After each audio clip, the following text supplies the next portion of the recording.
Bueno, pues el viaje entra ya en su recta final y comienza aquí nuestro penúltimo día de ruta recorriendo las carreteras de Estados Unidos.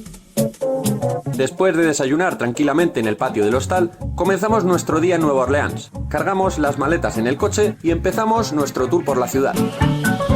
Nueva Orleans es, con muchísima diferencia, la ciudad más europea de todo Estados Unidos y también a su vez la más africana y la más caribeña.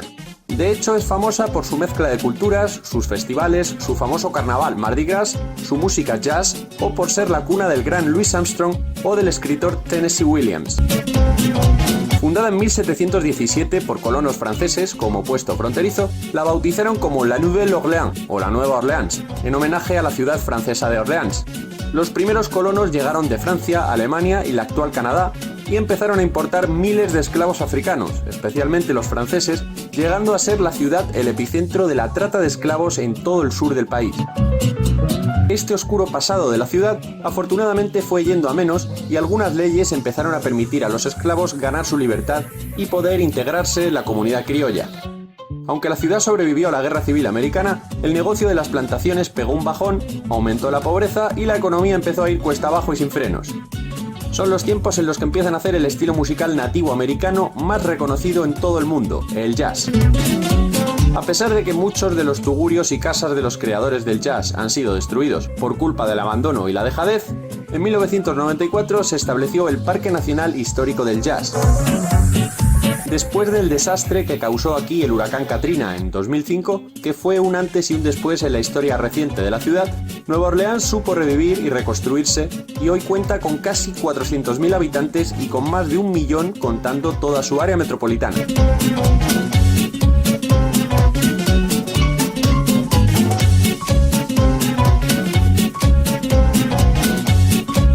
El primer barrio que visitamos fue Garden District, porque era el más cercano a nuestro alojamiento. De esta zona destacan las impresionantes mansiones de la época de las plantaciones. St. Charles Avenue es su avenida principal, que está llena de majestuosos robles a ambos lados de la calle, formando arcos naturales con sus ramas. Por aquí circula un histórico tranvía al que subirse vale solamente $1.25, pero como teníamos el coche, tampoco tenía mucho sentido movernos en tranvía.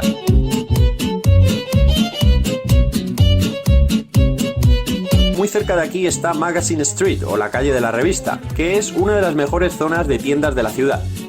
Una de las principales atracciones del barrio es el Lafayette Cemetery No. 1, que es el segundo cementerio más conocido de la ciudad. Construido en 1833 en lo que antes había sido una plantación de una familia francesa, lo que le hace un tanto especial a este cementerio es que aquí hay enterradas familias de toda raza y condición y por eso, aunque no hay famosos enterrados aquí, pero podemos ver una curiosa mezcla de tumbas de todos los estilos. También hay enterrada mucha gente que murió por la fiebre amarilla del siglo XIX o por la guerra civil. Curiosamente fue uno de los pocos lugares de la ciudad que apenas se vio afectado por el huracán Katrina.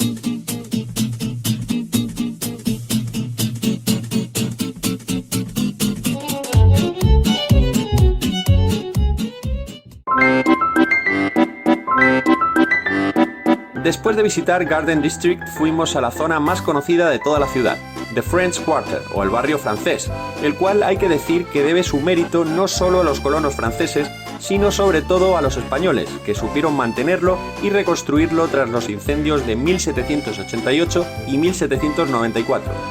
De hecho, prácticamente toda la arquitectura colonial que vemos en el barrio es española y no francesa. Por acuerdos políticos, Francia cedió Luisiana a España y Nueva Orleans, que era su capital, pasó también a manos españolas. Y aquí hay que decir que, salvo algún problemilla inicial, la gestión que hizo en esta etapa el gobernante español Bernardo de Gálvez fue de 10. Derrotó a los ingleses en el Golfo de México evitando que entrasen por el sur prohibió la esclavitud, acabó con el contrabando, facilitó la inmigración, se llevó de maravilla con los colonos franceses, apenas hubo conflictos y durante estos años la ciudad creció muchísimo. Se construyeron cientos de edificios de ladrillo, adobe y hierro forjado que le dieron una nueva imagen a Nueva Orleans y fortificaron la ciudad por completo. Lamentablemente, gracias a los inútiles de nuestros reyes y gobernantes de la época, la ciudad volvió a manos francesas y Napoleón la vendió a Estados Unidos. Pero a pesar de ello, España dejó sentadas las bases de una gran ciudad en Nueva Orleans que a lo largo del siglo XIX siguió siendo una de las más grandes de América del Norte. Con su elegante arquitectura de estilo colonial, el hierro forjado en las fachadas y todos esos jardines hizo que este sitio nos pareciera uno de los más bonitos de toda la ciudad y también de todo el viaje. Bourbon Street es una de las calles principales y está dedicada a los Borbones, no al famoso whisky Bourbon que se destila por aquí cerca. En esta calle y en todos sus alrededores hay un ambiente espectacular.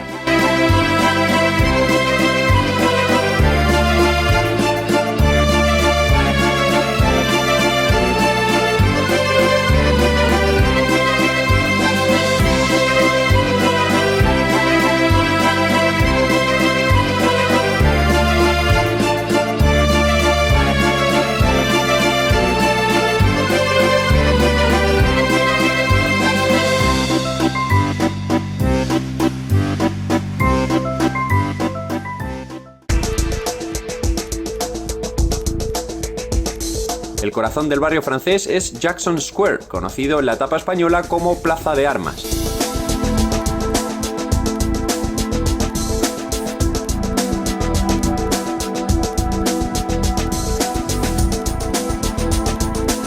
Aquí encontramos varios edificios importantes, como la Catedral de San Luis, obra maestra de la ciudad, que es la catedral católica en activo más antigua de Estados Unidos y uno de los primeros ejemplos de arquitectura eclesiástica de América. Es, además, sin ninguna duda, el edificio más fotografiado de Nueva Orleans y una de las postales más típicas de Jackson Square. Aquí hubo una antigua iglesia en la época francesa, pero se destruyó con los incendios y los españoles construyeron esta iglesia, que se terminó en 1794, y en ese mismo año se le dio el rango de catedral. El rico comerciante español Andrés Almonaster y Rojas fue el que dio mucho dinero para construir esta catedral, al igual que hizo con los edificios del Cabildo y del Presbiterio. El edificio se fue ampliando y remodelando y en 1851 se le dio el toque final que vemos hoy en día, quitando las antiguas cúpulas españolas que sustituyeron por sus famosos capiteles neogóticos que vemos hoy en día, y además también cambiaron el pórtico y algunas cosillas en la fachada. La catedral se dedicó a Luis IX, un rey francés del siglo XIII que participó en las cruzadas, le canonizaron y acabó convirtiéndose en San Luis. Y son varios los lugares de Estados Unidos que llevan su nombre, no solo algunas iglesias, sino también el propio estado de Luisiana o ciudades como San Luis.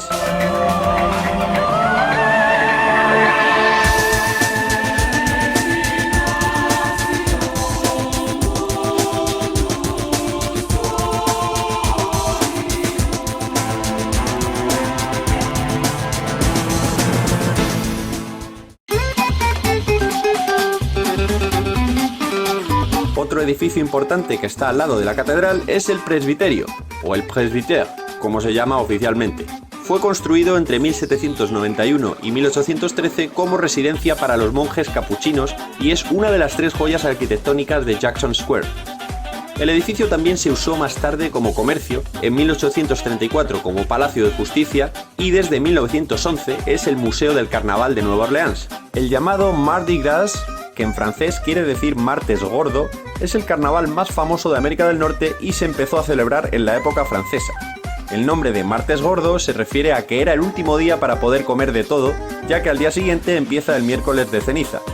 Ese día es festivo en la ciudad y hay un enorme desfile en el que es tradición lanzar collares de muchos colores.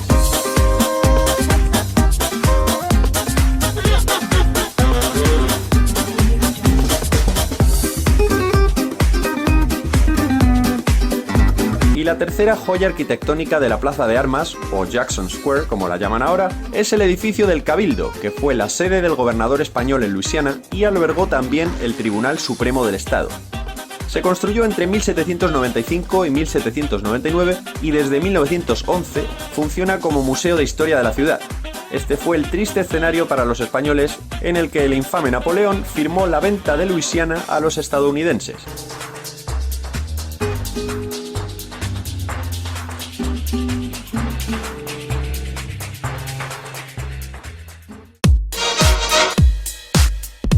Caminando por Chartres Street encontramos el antiguo convento de las Ursulinas, el único edificio colonial de la época francesa que queda en el barrio francés, porque todos los demás son españoles.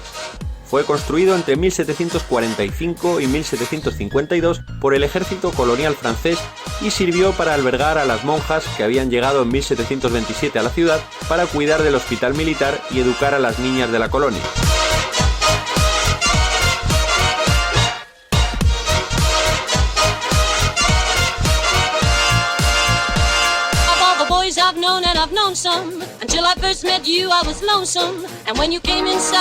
Y muy cerca de aquí, en la Royal Street, está la Royal Pharmacy, la farmacia más antigua de Estados Unidos, abierta en 1823.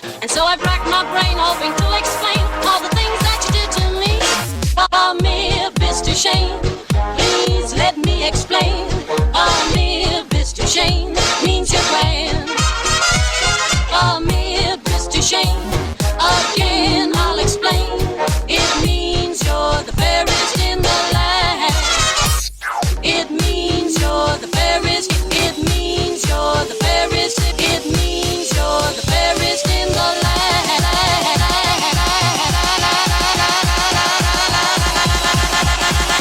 Merece la pena dar un paseo para ver todos los balcones y edificios de Royal Street y Chartres Street y todas las casas que hay de estilo criollo y alguna confusión de estilo victoriano, como la Beauregard Case House, que funciona como museo. También cerca de aquí, en St. Peter Street, está la casa en la que Tennessee Williams escribió en los años 40 su famosa obra Un tranvía llamado Deseo.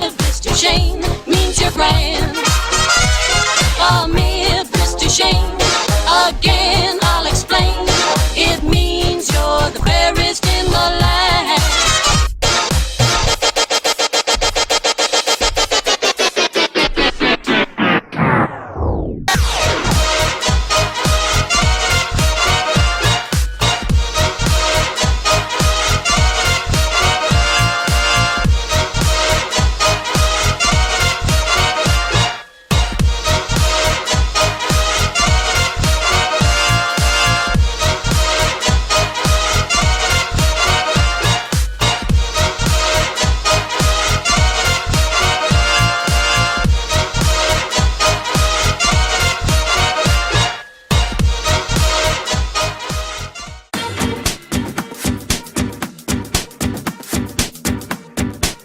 A pocas calles de aquí y paralelo al río Mississippi está el Friends Market, el mercado al aire libre más importante de Nueva Orleans, donde podrás encontrar artesanía local, buena comida, regalos y miles de artículos que reflejan su impresionante tradición local. Mucho ha cambiado este mercado desde que en 1791 grupos de nativos eligieran este lugar para vender mercancías junto a la orilla del Mississippi. Gracias a la presencia francesa y española, inmigrantes de Europa, África y el Caribe empezaron a abrir sus propias tiendas y el mercado fue ganando en variedad y calidad. Hoy en día podemos encontrar muchísimos tipos de productos, desde especias de todos los colores y sabores hasta embutidos italianos, café africano o pescados y mariscos de la zona. Hay varias partes en este mercado, una de ellas es Farmers Market o el mercado de los agricultores. Aquí se pueden comer platos típicos de la región como los po' boys, jambalaya, ostras y bebidas exóticas y también de otros muchos sitios del mundo. Los miércoles y los sábados se venden verduras, frutas y vegetales de toda la zona. Y aquí también se celebra el Creole Tomato Festival, un festival gratuito en honor a la primavera en el que se disfrutan de tomates frescos de la zona y platos típicos hechos a base de tomate. En otra parte del mercado también hay puestos con exposiciones de muchos artistas y artesanos locales que venden sus obras. Otra zona es el Flea Market o el mercado de las pulgas, donde se venden miles de artículos de todo tipo: telas, joyas artesanales, fotos, sellos, monedas, cartelería antigua y cualquier otro cacharro que te puedas imaginar.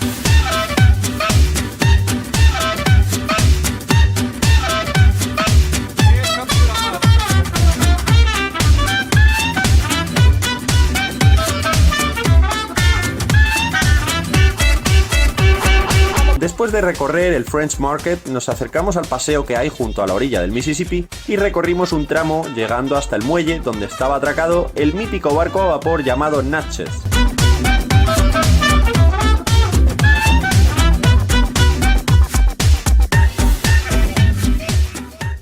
Muy buenas, pues estamos en Nueva Orleans, nos quedan ya solo 4 días de viaje.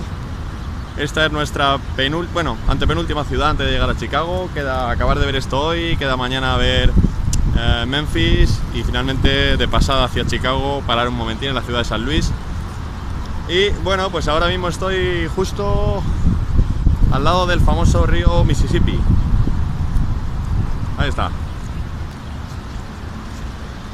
Ahí está el famoso barquito de vapor.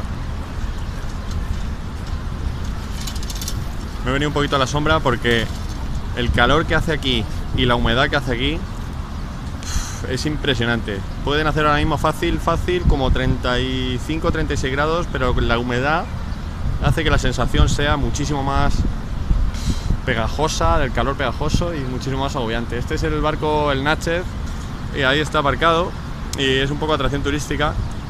Es el barco famoso de vapor que cruzaba el Mississippi.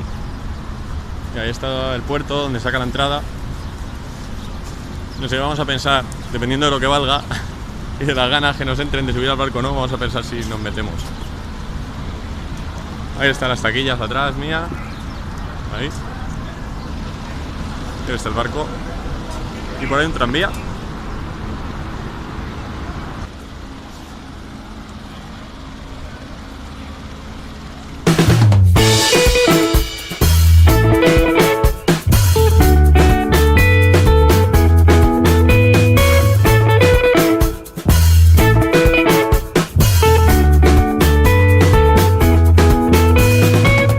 A punto de subirnos para dar una vuelta, pero se acercaba ya la hora de la comida y el hambre apretaba bastante.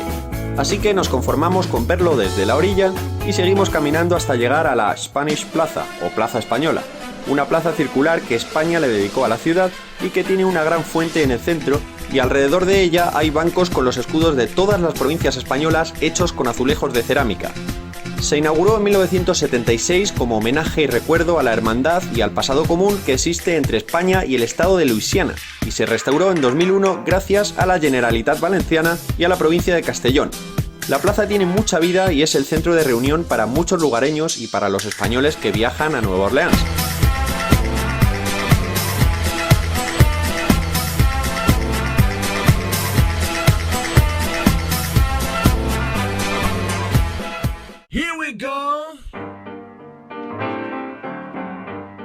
Desde aquí nos acercamos a Decatur Street y entramos a comer un menú a Tujagues, o Tujagues como se pronunciaría en castellano.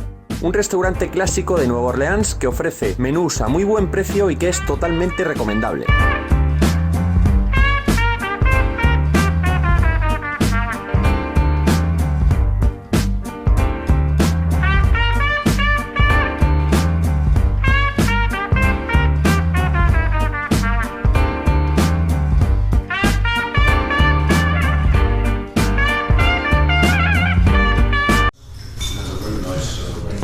Aquí en Nueva Orleans hemos venido a comer a un sitio, tenía un menú típico de esta zona, una oferta, y nos ha parecido guay. Como la comida de aquí es una religión, como se dice, pues aquí hemos venido a probar un poco de comida de aquí, criolla.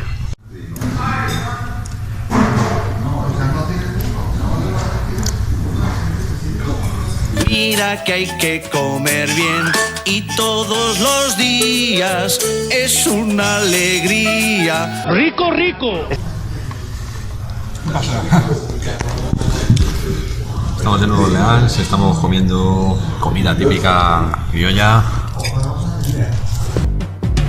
Después de salir del restaurante, la combinación del calor brutal que hacía y la tremenda humedad eran algo insoportable, y la sensación de sopor y de pesadez en el cuerpo hacía bastante difícil respirar. Pero todavía nos faltaba por conocer algunos lugares, y el siguiente sitio que visitamos fue De Tremé, el barrio afroamericano de la ciudad que es uno de los más antiguos del país. Se llamó así por Claude Tremé, un sombrerero francés que llegó en 1783 y compró estas tierras. Con el tiempo, los esclavos negros que quedaron libres pudieron comprar aquí su propia casa y por eso muchas se han conservado desde el siglo XVIII hasta nuestros días.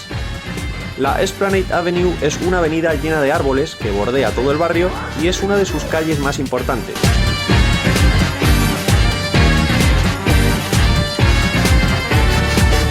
Está llena de mansiones criollas y es una de las calles que más me gustaron de toda la ciudad.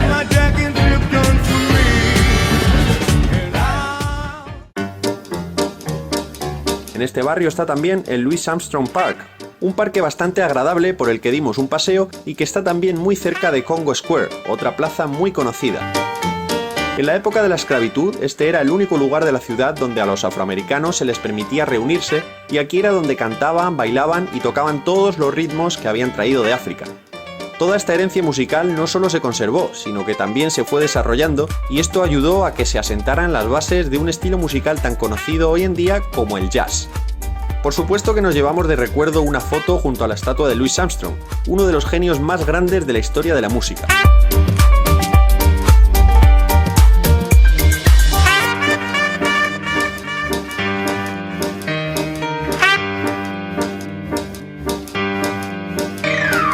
Don't mean a thing if it ain't got that swing. Don't mean a thing if it ain't got that swing. Don't mean a thing if it ain't got that swing. Don't mean a thing if it ain't got that swing. Mean a thing if it ain't got that swing. Después de dar una vuelta por el cementerio, nos pasamos por St. Augustine Church, la segunda iglesia católica afroamericana más antigua de Estados Unidos, que fue construida en 1824. Aquí fue donde empezaron los funerales con procesiones de música jazz y en uno de sus lados hay una cruz de cadenas que es la tumba del esclavo desconocido. Y antes de marcharnos de Treme, vimos el St. Louis Cemetery No. 1, el cementerio donde se enterraron a los primeros criollos y donde se encuentran también los restos de la famosa Marie Laveau, conocida como la reina del vudú. Casi todas las tumbas son de los siglos XVIII y XIX y todas están por encima del nivel del suelo, porque al estar la ciudad bajo el nivel del mar y ser el suelo de tipo pantanoso, al llegar la época de lluvias es fácil que el cementerio se inunde y los féretros acabarían flotando, y claro, imaginaros el percal. Es importante comentar también que no se recomienda acercarse por esta zona después del anochecer porque es muy peligrosa.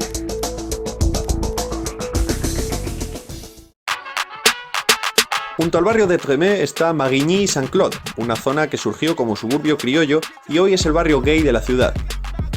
Su calle principal es Frenchman Street, o la calle de los franceses, un sitio con buenos locales de música en directo a los que no suelen ir mucho los turistas. Aquí lo que más se lleva es el punk o el bounce, o rebote, que es un estilo de algo parecido a la música electrónica, si se le puede llamar así, bastante petardero, con voces afroamericanas entremezcladas, que los chicos bailan como locos y las chicas bailan meneando el trasero con un estilo bastante particular.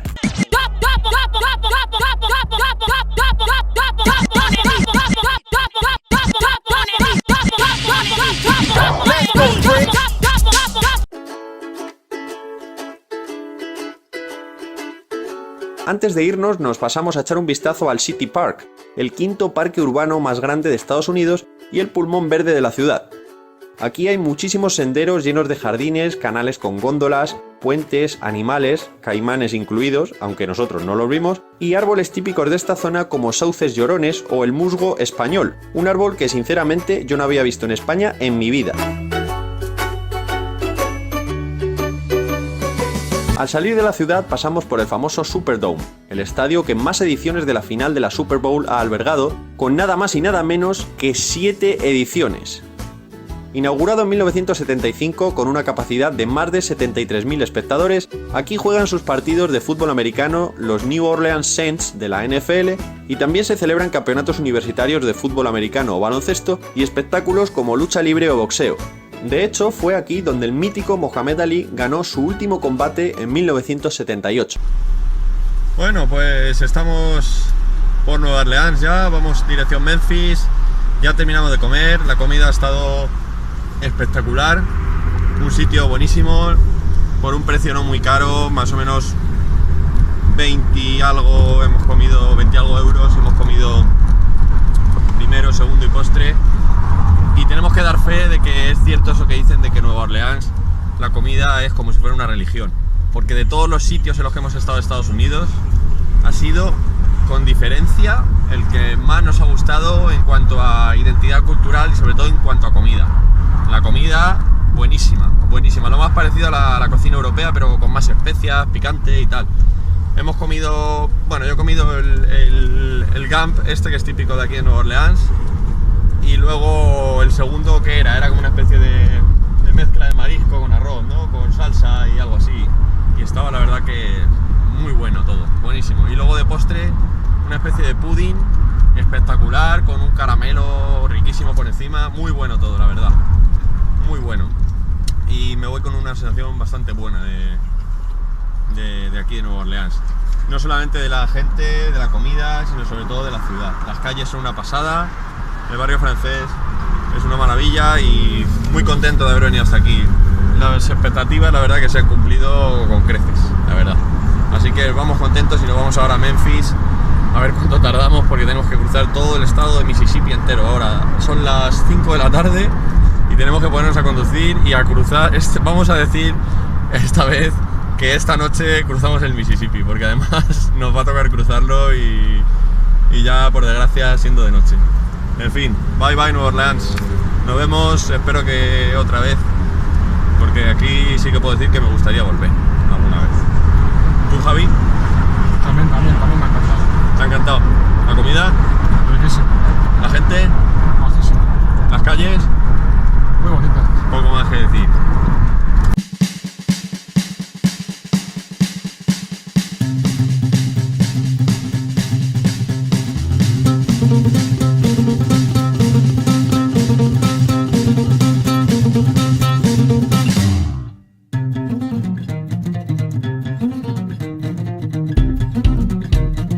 Después de dedicar toda la mañana y parte de la tarde a visitar Nueva Orleans, que fue sin lugar a dudas uno de los sitios que más nos gustaron de todo nuestro viaje, salimos de la ciudad tomando la Interestatal 55 en dirección norte sin hacer ninguna parada y después de pasar el pueblo de Kentwood, cruzamos la frontera para entrar en un nuevo estado, el 10º de nuestro viaje.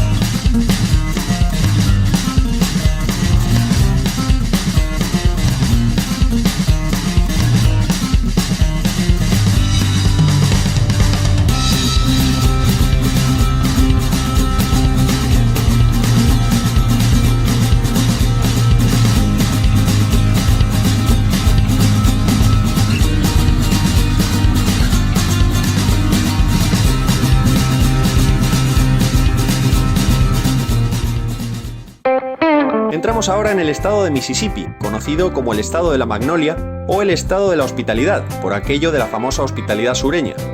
Mississippi ha sido tradicionalmente un estado muy rural que ha vivido de la agricultura y la ganadería, aunque hoy en día también son importantes la industria y el turismo.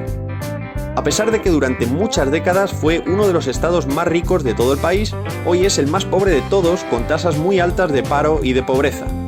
Sus estados vecinos como Arkansas y Luisiana en el oeste y sureste, Tennessee en el norte y Alabama en el este, son también los estados más pobres de todo el país.